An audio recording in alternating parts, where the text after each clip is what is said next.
Welcome to सांदनवेली. सांदनदरी नगर जिल्ह्यातील एक जगप्रसिद्ध अद्भुत आश्चर्य. सांदनवेलीला पोहोचण्याकरिता आम्ही निसर्गरम्य लवाळवाडी या मार्गावरून साम्रद या गावी आलो.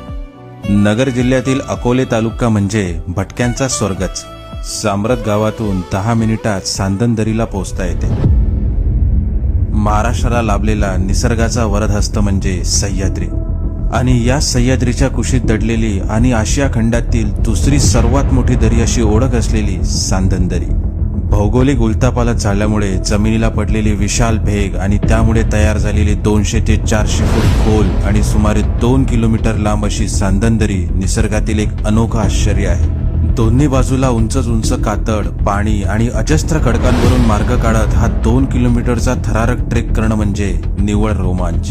पावसाळ्यात मुसळधार पाऊस आणि दगड कोसळण्याचा धोका असल्यामुळे उन्हाळा हा सांदनदरीला जाण्याचा उत्तम कालावधी आहे. इथल्या मोहक अशा ऊन सावल्यांच्या खेळामुळे याला व्हॅली ऑफ शॅडोज असं पण म्हणतात. सांदनदरीला आलास तर जवळच असलेल्या रतनवाडी मधील सुंदर अमृतेश्वर मंदिराला नक्की भेट द्या.